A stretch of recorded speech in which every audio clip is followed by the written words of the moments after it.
Good morning, all of you. नमस्कार सभी को. You are the most welcome in this video of a poem Sailing to Byzantium composed by W.B. Yeats. William Butler Yeats, a Irish poet who was born in 1865, जिनका जन्म हुआ था 1865 में. W.B. Yeats, William Butler Yeats, जिनका जन्म 1865 में हुआ था और जिनकी मृत्यु 1939 में हुई थी. उनकी ये पोइम है, बहुत ही फेमस पोइम है, सेलिंग टू बाइजेंशियम. ये एक पोइट भी थे, ड्रामेटिस्ट भी थे. इसके बारे में पूरा वीडियो देखेंगे, वर्क्स के बारे में अलग से देखेंगे. यहाँ पर सिर्फ ये पोइम के बारे में जानते हैं, जो कि है sailing to Byzantium, which was Sailing to Byzantium was composed in 1926. 1926 में लिखी गई थी और पहली बार जो प्रकाशित हुई थी अक्टूबर ब्लास्ट मैगजीन का नाम है अक्टूबर ब्लास्ट इन 1927. 1927 में अक्टूबर ब्लास्ट नाम की मैगजीन में प्रकाशित हुई थी और इसे जो अपनी पहचान मिली एक ब्रॉडर स्तर पर जो कि मिली थी, जो उनका एडिशन था द टावर. 1928 में पोइट्री का कलेक्शन था, एडिशन था 1928 में, जिसका नाम था टावर. उसमें ये पोइम प्रकाशित होती है, तब इसको एक विश्व स्तर पर पहचान मिलती है. तो ये पोइम के बारे में पूरा लाइन बाय लाइन स्टडी करेंगे. चलिए स्टार्ट करते हैं. Selling to बाइजेंशियम. सेलिंग का मतलब जानते ही होंगे, यात्रा करना, और बाइजेंशियम एक इमेजिनरी सिटी है, काल्पनिक शहर है, जो कि कला और साहित्य का संगम है, कल्चर का संगम है, पोइट के माइंड की उपज है, कवि के माइंड की उपज है. वहाँ वो जाना चाहता है जहाँ पर ये सांसारिक चीज़ें, जो सांसारिक चीज़ें हैं, उनका वहाँ पे जैसा कि भेदभाव नहीं होता है और जो विनाश दुनिया में फैला हुआ है, बढ़ रहा है, उसका इस पे प्रभाव नहीं होता है. एक अनएजिंग सिटी है, इमेजिनरी सिटी, अनएजिंग सिटी, एक परफेक्ट सिटी है जो वास्तविक दुनिया से बिल्कुल अलग है. उस सिटी में वो जाना चाहता है. क्यों जाना चाहता है? पहले तो यहाँ पे कंट्रेस्ट करता है, कंट्रेस्टिंग एलिमेंट्स को दिखाया है कि वो ऐसा क्यों करना चाहता है और दुनिया में जो मॉडर्न वर्ल्ड है उसमें क्या ऐसी प्रॉब्लम है या क्या ऐसी चीज़ें हैं जो उसको मजबूर करती हैं सेलिंग टू बाइजेंशियम में जाने के लिए. तो पहला स्टेंजा है, कुल 4 स्टेंजा है, 4 स्टेंजा है. पहले स्टेंजा में बताया है जो वास्तविक स्थिति है इस संसार की, इस दुनिया की, मॉडर्न वर्ल्ड की, उसको बताया है. चलिए देखते हैं क्या है. That is no country for old man. कभी क्योंकि बूढ़ा हो चुका है तो कह रहा है, अपनी स्थिति के अनुसार कह रहा है और लोगों की स्थिति के अनुसार लोगों को भी अपने साथ जोड़ते हुए, that is no country for old man. Old man के लिए ये देश, ये समाज, दुनिया नहीं है. दैट इज, यह नहीं है. नो कंट्री, कोई देश नहीं है उनके लिए. फॉर ओल्ड मैन, बुढ़ापे में के लिए यह उपयुक्त दुनिया नहीं है, उपयुक्त समाज नहीं है. क्यों उपयुक्त समाज नहीं है, इस सारी चीज़ों को एक्सप्लेन किया है. अगली जो 8 लाइन है, 7 लाइन है, उनमें बताया है क्यों ये वर्ल्ड है, दुनिया है, मॉडर्न वर्ल्ड है, वो ओल्ड लोगों के लिए उपयुक्त क्यों नहीं. The young in one another's arms, words in the trees. तो जैसे कि बूढ़ा कोई व्यक्ति हो जाता है, उसकी उपयोगिता खत्म हो जाती है, उसका कोई महत्व तो नहीं रहता है घर में.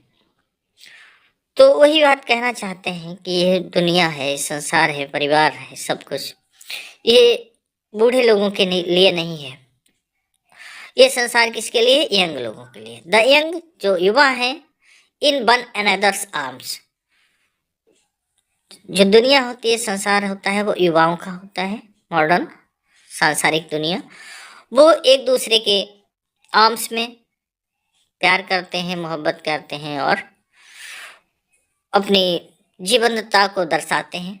वर्ड्स इन द ट्रीज, वो गीत गाते हैं जिंदगी के, लेकिन ओल्ड एज में ये सब करने की, इस तरह की सेंसुअल प्लेजर्स, जिसको कि कहते हैं सेंसुअल प्लेजर्स में मस्त रहते हैं।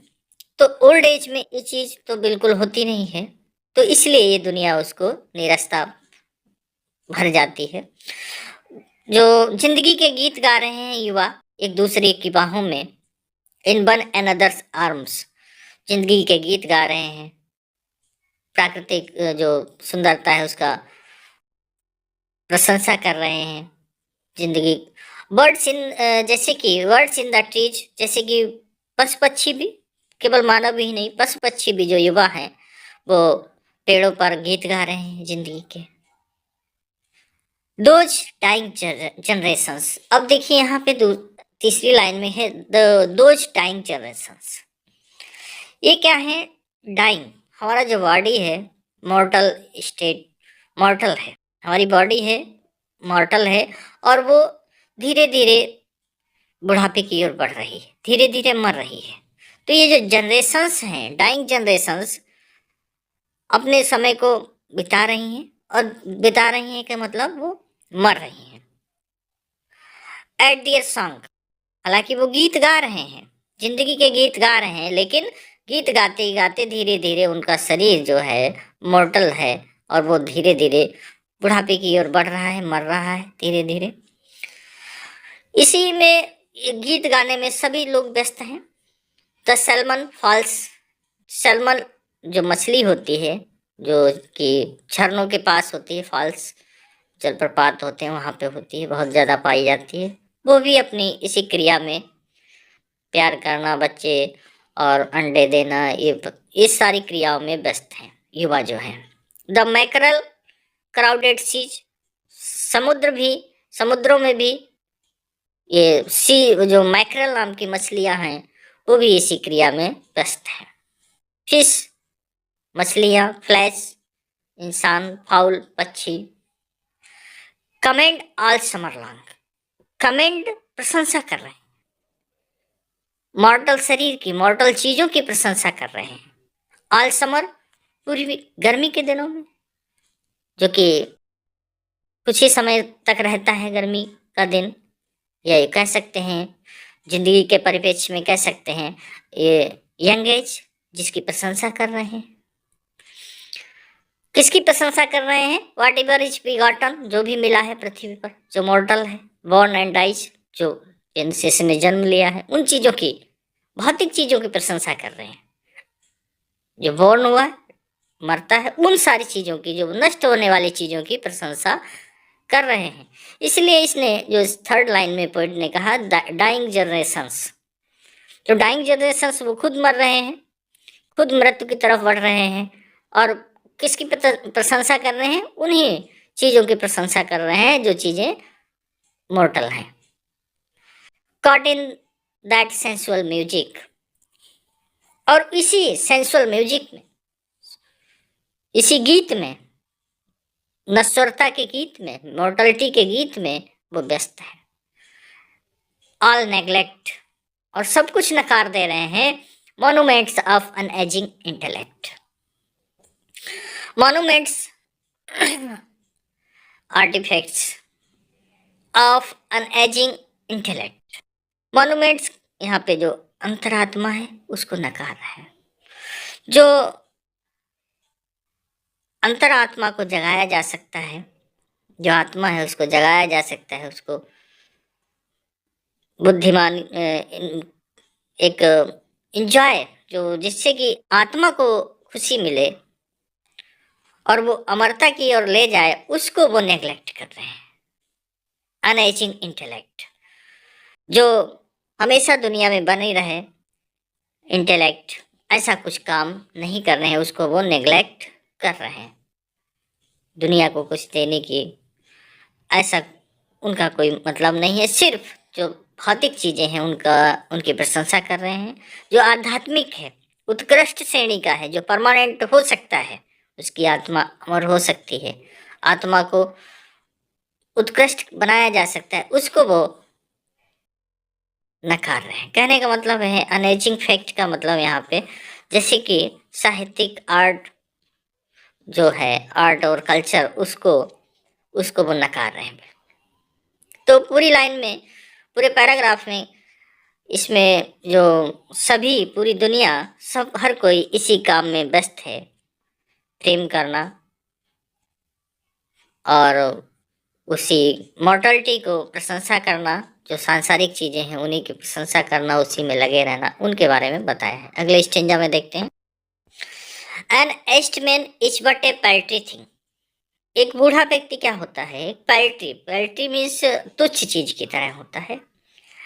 ए tattered coat upon a stick, जैसे कि एक टैटर्ड, फटा पुराना कोट होता है, उसको एक जो खूंटी होती है, स्टिक होती है, उस पर लटका देते हैं। यूजलेस, जो यूजलेस होता है उसको एक खूंटी में साइड में लटका देते हैं, चलो पड़े रहो यहाँ, अनलेस उस समय तक लटका रहेगा। वो इंसान को एक साइड में कर दिया जाता है, जो ओल्ड एज में पहुंच जाता है, उससे कोई मतलब नहीं होता है। उसको इससे बचने का एक रास्ता है। Soul, unless soul clap its hands and sing and louder sing for every tatter in its mortal dress. अब यहाँ पे जो ओल्ड एज है, उसको, वैसे तो ओल्ड एज में अगर उसकी आत्मा ने ऐसा कुछ हासिल नहीं किया है तो वो निश्चित रूप से नष्ट हो जाएगी। लेकिन कहता है अनलेस सोल क्लैप, जब तक कि जो आत्मा है व्यक्ति के अंदर, वो क्लैपिंग नहीं करती है, अपनी शक्ति को नहीं पहचानती है, क्लैपिंग और खुद का गीत नहीं गाती है, हैंड्स एंड सिंग, अपने हाथ ऊपर आत्मा खुद नहीं उठाती है, एंड लाउडर सिंग, और तेज आवाज में जब तक नहीं गाती है, for every tatter in its mortal dress, जो हर एक टेटर है, टेटर का मतलब यहाँ पे मॉर्टल मैन है, मॉर्टल विंग्स हैं, मॉर्टल विंग्स हैं, और जो हमारा शरीर है मॉर्टल ड्रेस की तरह है, उसमें से जो आत्मा अंदर है, वो जब तक गीत नहीं गाएगी, अपने आप को एंजॉय नहीं करेगी, not is there singing a soul but studying. और यहाँ पर इस दुनिया में कोई ऐसा स्कूल नहीं जो आत्मा की आवाज को उत्कृष्ट बनाए और वो आत्मा को जीना सिखाए या स्टडी कर पाए। इसलिए monuments of its on magnificence, monuments of its on magnificence, कि आत्मा अपने पावर को पहचाने और उसको इतना उत्कृष्ट बनाए कि वो मॉन्यूमेंट बन जाए, कि जिस पर समय का कोई प्रभाव ना पड़े। ऐसा कोई सिखाने वाला स्कूल नहीं है। इसलिए एंड देयरफॉर, इसलिए आई हैव सेल्ड द सी, इसलिए मैं उस दुनिया से आ गया हूँ, यात्रा कर ली है, the sea and come to the holy city of Byzantium, और मैं इस होली सिटी ऑफ वाइजेंसियम में आ गया हूँ, आध्यात्मिक दुनिया में आ गया हूँ, जो कि कल्चर और आर्ट की दुनिया, आध्यात्मिक दुनिया है, उसमें आ गया हूँ, उस सेंसुअल वर्ल्ड को छोड़ करके। जो सांसारिक दुनिया है, सेंसुअलिटी की दुनिया है, जहाँ पे हर कोई उसी एक ही क्रिया में व्यस्त है, मेकिंग लव एंड रिप्रोडक्शन, उसी में व्यस्त है, उसको छोड़कर, सेंसुअलिटी को छोड़कर मैं इस दुनिया में आ गया हूँ। अगली पैराग्राफ में देखते हैं। ओ सैट्स standing in God's holy fire. अब यहाँ पे जैसा कि चित्र में देख रहा होगा, एक चित्र पे, एक दीवार पे चित्र जैसे बने हैं, चित्र जैसे जैसे मॉन्यूमेंट्स होते हैं, वो बने हुए हैं, जो कि ईश्वर की प्रार्थना में, जैसे कि सन्यासी लोग व्यस्त होते हैं, उनको कहता है। इस होली सिटी में, सिटी ऑफ बाइजेंसियम, उसमें ये इस तरह के लोग हैं जो ईश्वर की प्रार्थना में, जिसने आत्मा को जगा लिया है। As in the gold mosaic of a wall, जैसे कि ये गोल्ड मॉसेक जैसे कि रंग बिरंगे पत्थरों से बनी हुई दीवार पे चित्रकारी। ये लोग ऐसे खड़े हैं यहाँ पर बाइजेंसियम में जैसे कि रंग बिरंगे पत्थरों से बने हुई सोने की चित्रकारी। Come from thy Holi fire, ये संतों, ये देवदूतों जो परमानेंट हैं, जिन पे समय का कोई प्रभाव नहीं पड़ता, ऐसे यहाँ पे लोग हैं जिन्होंने अपनी आत्मा को जगा लिया है। उनको संबोधित करते हुए कभी कहता है, आओ होली फायर, उस होली फायर से आओ, फर्न इन जायर। और फर्न इन जायर का मतलब एक जैसे कि फाल्कन होता है, घूम जो अपने शिकार में गोल गोल चक्कर कर काट के नीचे आता है अपने शिकार करने के लिए, उसी तरह से तेजी से आओ मेरे साथ, and be the singing master of my soul, और मेरी आत्मा के गीत गाओ, मुझे सिखाओ, जिससे कि मेरी आत्मा अपने आप को एंजॉय कर सके, आत्मा जाग जाए और वो खुशी के गीत गा सके। मुझे ऐसा सिखाओ। कंज्यूम माई हार्ट अवे, मेरे ये अंदर जो कुछ भी सेंसुअलिटी बची है उसको जला दो, कंज्यूम कर दो। सिक विद डिजायर्स, जिसमें सिक है, इच्छाओं से भरी है, इच्छाओं से प्रभावित है, इच्छाओं के अंडर में है, कंट्रोल में, उसको जला दो। And fasten to a dying animal, और कैसे डाइंग एनिमल से जुड़ी है। डाइंग एनिमल क्या है? जो बॉडी है, उससे जो आत्मा मेरी जुड़ी है, बंधी है, उससे मेरी आत्मा को अलग कर दो। बाइजेंसियम के says, it knows not what it is, यह नहीं जानती कि क्या है। And gather me into the artifice of eternity, आत्मा वैसे तो नहीं जानती है, बॉडी भी कहता है कि and gather me into the artifice of eternity, और मुझे उस आत्मा जब जाग जाएगी, साहित्य के कहने का मतलब है जैसे कि साहित्य हमेशा अमर रहता है, आर्टिफिस बन जाता है जिस पे उम्र का कोई प्रभाव नहीं पड़ता है, उसी तरह से मेरी आत्मा आर्टिफिस की तरह इटर्निटी में बदल जाएगी और वो बाइजेंसियम में अपनी खुशी के गीत गाती रहेगी। अगले पैराग्राफ में, कंक्लूडिंग पैराग्राफ है, उसमें और भी एक्सप्लेन किया है इसी चीज को। Once out of nature I shall never take my bodily form from any natural things. Once out of nature, जो नेचुरल चीजें हैं, प्राकृतिक चीजें हैं, वो जन्म लेती हैं, नष्ट होती हैं। तो जो मॉर्टल बॉडी है, मॉर्टल शरीर है जिसमें मेरी आत्मा है, उससे मैं एक बार निकल जाऊंगा। I shall never take my bodily form, तो मैं चाहूँगा कि मुझे वो शरीर दोबारा ना मिले, क्योंकि वो आत्मा मुक्त हो जाएगी इस बंधन से, जन्म मृत्यु के बंधन से। फ्रॉम एनी नेचुरल थिंग्स, किसी भी नेचुरल थिंग से वो बंधेगी नहीं फिर। But such a form as Grecian goldsmith make, बल्कि ऐसे बन जाएगी जैसे कि ग्रेसियन, ग्रीस के सुनार जो है, गोल्ड स्मिथ बनाते थे, क्या? Of hammered gold and gold enamelling, जैसे कि सोने की चिड़िया। ऑफ हैमर्ड गोल्ड, गोल्ड सोने की चिड़िया हथौड़े से बनाते थे, एंड गोल्ड इनेमलिंग, सोने से सजी हुई। To keep a drowsy emperor awake, और वो चिड़िया, सोने की चिड़िया गाती रहती थी ताकि जो एम्परर है, राजा है, वो जागता रहे। राजा यहाँ पे एम्परर का मतलब आत्मा से है, राजा गाता है। और सोने की चिड़िया आत्मा को रिप्रेजेंट करता है यहाँ पे, कि वो उस जो आत्मा है कवि की, वो सोने की चिड़िया में बदल जाएगी, आर्टिफिस में बदल जाएगी, और वो हमेशा गाती रहेगी, जगाती रहेगी लोगों को।